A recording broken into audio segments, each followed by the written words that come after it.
Hi, Patrick Conroy here with Chapter 11, Legal Writing and Critical Thinking. These are essential skills to the paralegal, and you'll find yourself using them not just on the job, but in all of your life. We sort of have to get you thinking like a paralegal. So, the learning outcomes. Explain the process of critical legal thinking. List the standards of legal writing. Describe how the writing style differs in memorandums, briefs, and opinion letters. Explain the ethical duty of candor towards the tribunal. Describe the similarities and differences between a memorandum of law and a court brief. Describe how to prepare a court brief and explain the need for proper citation form and describe how to use it. Okay, so let's begin. Critical thinking requires the application of facts to the controlling law to answer a client's legal issue. So it's one thing to know the law, but you have to know how to apply it to a set of facts. And we sort of had a practice exercise earlier, and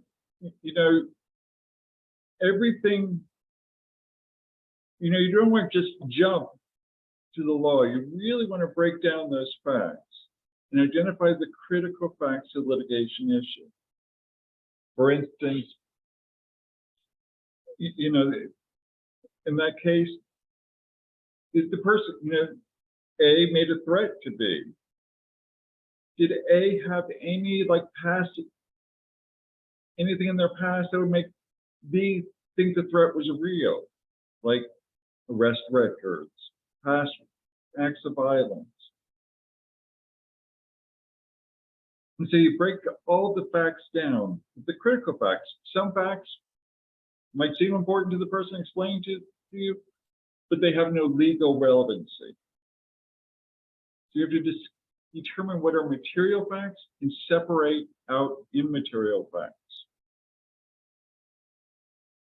And then determine the relevant common and statutory law. Facts are pieces of information or details that exist in reality or have occurred and are not based on theory, supposition, or conjecture. I saw him hit the ground. Well, he fell, I think, and I didn't really see him go down, but he said he did. No. A material fact is a fact that has some significant or essential connection with the issue or matter at hand. And as you get better at analyzing fact situations, what is a material fact will become more relevant. In law school, you're really just given facts. And then you have to figure out which ones are material, which ones are not material, which ones you need to do research on, what the law is, all of that. So it's a process, learning how to differentiate material from immaterial. An immaterial fact is one that has no probative value in the matter at issue. Some facts, while not relevant because they do not prove or disprove a matter at issue, may lead to relevant material facts. So you can't just toss them out and forget them. You do have to do some following up on them to see if there's more evidence you can cry out, or whether there's more to the story than you're getting. All of that's important. Legal writing. The purpose of legal writing is to communicate the client's story to opposing counsel in the tribunal. It's a process. First, you have to do research. You get the facts, then you do research on the law, and also investigate all the ins and outs of those facts. Then you have to analyze, and part of that is breaking down material versus immaterial facts and the relevant laws related to it. Then you write, and then you go back and do the whole process again, because there might be more facts that you didn't address in the first issue. You know, often there's more than one law that applies or more than one defense that can be used. So it's a constant, you know, you don't just hear something and then just write. You have to incorporate the idea of research. And sometimes that research is are these facts true? You know, someone's presenting something to me as a fact, but is it?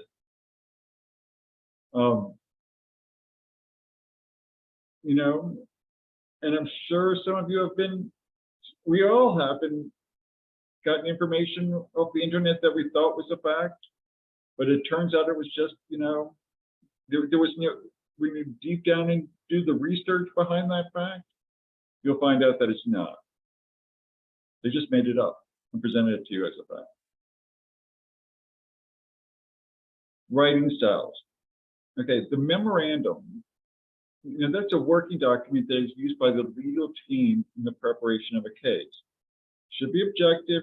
Mostly it's good, you know, it's communicating back and forth within the legal team so that you can bring all your work together. You know, you can just go to Microsoft Office and get a form for a memo. You know, a brief is designed to advocate the client's point of view and convince the court to adopt a position favorable to the client. So these are much more formal, and we'll get into some of it later, but it's really, you know, you're putting the facts in the best light for your client and the legal justification for your position. An opinion letter explains what legal options the client has and what can and cannot be done based on the sets of facts provided by the client. So this might be an opinion letter to the attorney or from the attorney to the client.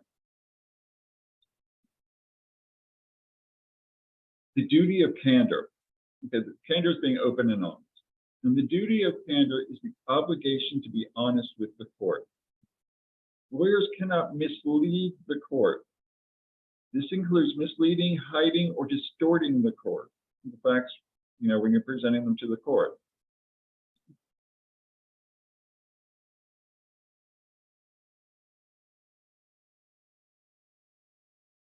Punishments can include sanction, suspension, or disbarment if you are not candid with the court.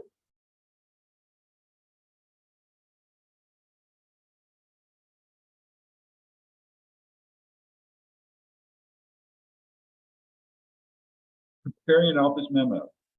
Okay. A memorandum of law should include all relevant statutes and case law, even if it has a negative implication for the client. The attorneys need to know the weaknesses of the case as well as their strengths, because they don't want to find out about the weakness, you know, the weaknesses when the trial has already begun. Double check with the assigning attorney so that you're researching writing on the correct topic they want you to cover. Now, they have more legal knowledge, they've had more training, they might not have time to do the research, but they can help you in what you should be researching.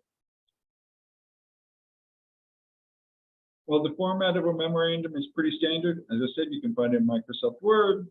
Under templates, the actual memorandum is determined by the nature of the assignment, as well as the personal preference of the person making the assignment.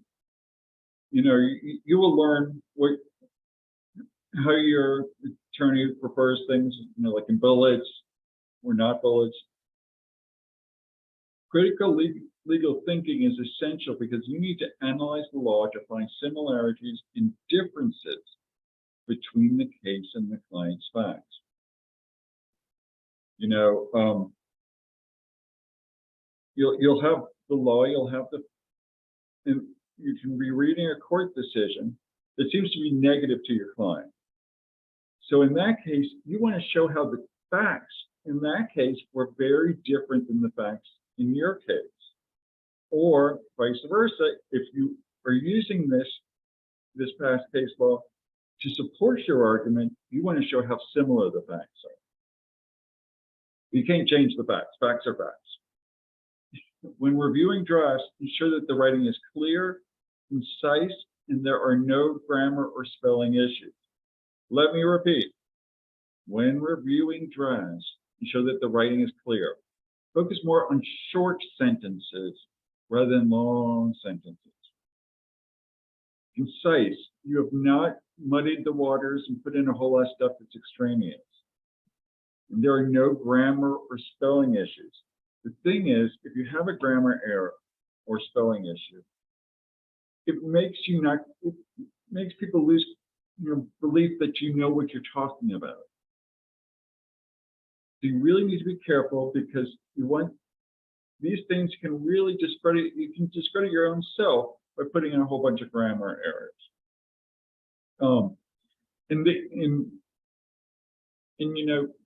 If you use all caps, stop. Uppercase, lowercase, periods, commas, semicolons, colons, all of those are what you need. And there's a lot of help you can get at Delgado while you're a student to help you with your writing style.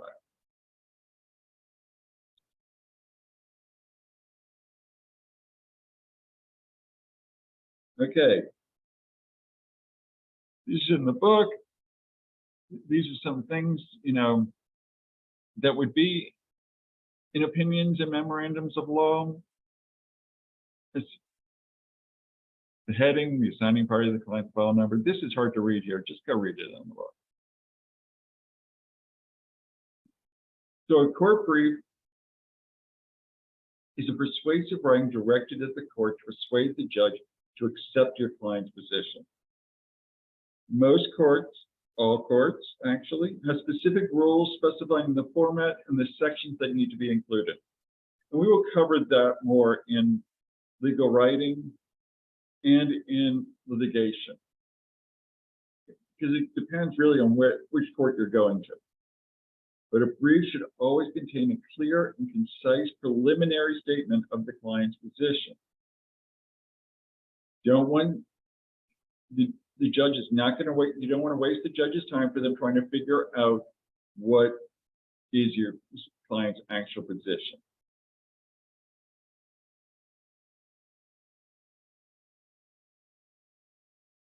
Citations. Citations are a huge pain. Luckily, a lot of the software applications and programs you'll be using have built-in features that really help you copy the correct citation. A legal citation tells the court and the opposing counsel the information they need to locate the source relied upon in the brief or memorandum. I'm citing a judge's opinion. I have to cite that so someone else can go and look it up. Documents referenced in legal writing can be both primary authority, cases, and primary authority will be cases, statutes, and regulations, or secondary authority, treatises, encyclopedias, or digests. But the primary authority is going to carry much more weight. The citation can be within the document, next to the quotation, or paraphrase used in the document, or a footnote at the bottom of the document. You learn a lot of these rules in English composition too, especially in legal writing and legal research. If you're using a tool like Nexus, you can just put, copy citation. Easy, easy. Each jurisdiction may have its own rules, but there are a number of other formats. Here's what's called the Blue Book. And it will tell you how to cite cases, how to cite statutes, all the different types of things you might have to cite. There's the Association of Legal Writing Directors. They always put out stuff. And then the University Citation Format and other citation formats. And as I said, life is much easier now, where whatever you're doing with the legal research, you can usually just click a get citation button and then paste it into your brief. Site checking is when each site is verified to determine that the case and the statutes are still valid and haven't been overturned. You don't want to be quoting a case that's been overturned as your precedent. This process also double checks that the citation is in the correct format as required by the court. Blue Book and ALWD usage is dependent on local custom and courts. They're similar, but they're divided into individual rules with some minor variations.